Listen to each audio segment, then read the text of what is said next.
statement ini, narasi-narasi yang menyatakan bahwa Densus 88 ini dibubarkan, tuntutan-tuntutan agar Densus dibubarkan, itu adalah narasi-narasi yang dibangun oleh kelompok-kelompok teroris dan kelompok-kelompok radikal, sehingga akan berbahaya jika seorang anggota dewan itu kemudian menyuarakan statement-statement dari kelompok-kelompok teroris dan kelompok-kelompok radikal.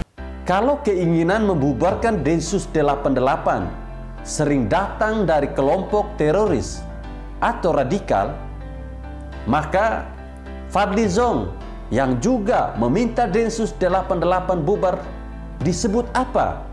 Saya yakin kalau dilakukan survei atau jajak pendapat, rakyat malah lebih memilih kalau Fadly Zon mundur saja dari jabatannya sebagai anggota DPR RI. Percuma dapat gaji besar kalau ucapannya sembarangan dan tidak bermutu.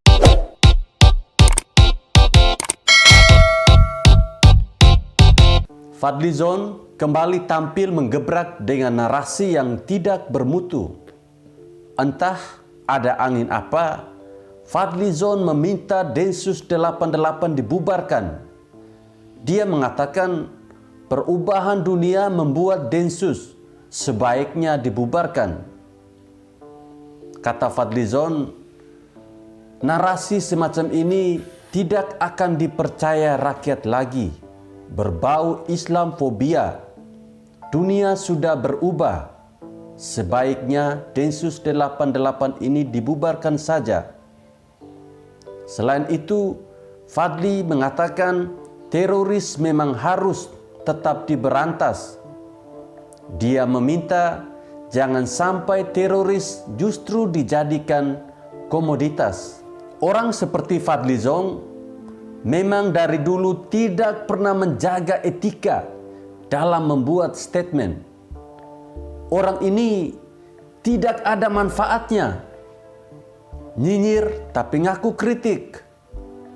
Isinya banyak yang menggelikan. Kedok demokrasi dipakainya untuk menyerang dengan cara yang hina dan licik. Kita tahu Fadly Zon tidak senang dengan pemerintah, tapi sikapnya ini sudah sangat keterlaluan. Bahkan bisa dibilang terlalu frontal untuk sekelas anggota DPR RI. Komisi Kepolisian Nasional atau Kompolnas mengaku kaget mendengar permintaan Fadly Zon tersebut. Permintaan Fadly Zon sangat tidak berdasar. Alasannya adalah tidak masuk ke dalam komisi DPR yang menjadi mitra pengawas Polri. Narasi Densus 88 dibubarkan selama ini datang dari kelompok teroris atau radikal. Maka dari itu, saya menganggap permintaan Fadly Zon sesat dan berbahaya. Nah, kalau keinginan membubarkan Densus 88 sering datang dari kelompok teroris atau radikal, maka Fadly Zon yang juga meminta Densus 88 bubar disebut apa? Jangan-jangan dia termasuk dalam kelompok teroris. Perlu Fadly Zon ketahui bahwa Densus 88 adalah salah satu detasemen anti teror terbaik di dunia. Dan perlu saya tambahkan satu lagi.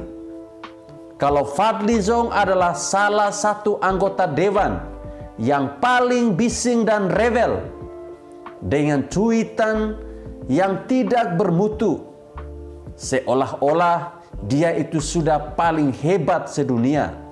Saya yakin kalau dilakukan survei atau jajak pendapat, rakyat malah lebih memilih kalau Fadly Zon mundur saja dari jabatannya sebagai anggota DPR RI.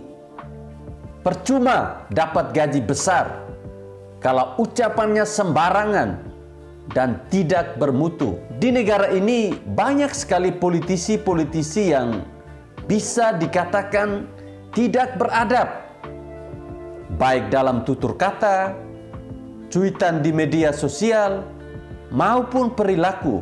Justru mereka inilah biangnya perpecahan karena statement yang kontroversial dan memancing keributan. Kalau Densus 88 dibubarkan, apakah Fadlizon bisa jamin terorisme bisa reda atau dia bisa melindungi seluruh rakyat Indonesia dari ancaman terorisme? Dan kalau ada korban, apakah dia mau tanggung jawab? Atau jadi pengecut? Lebih baik mundur saja, sekalian mundur dari Gerindra. Malulah sama ketua umum partainya yang sudah gabung ke pemerintah, tapi Fadlizon jadi duri dalam daging.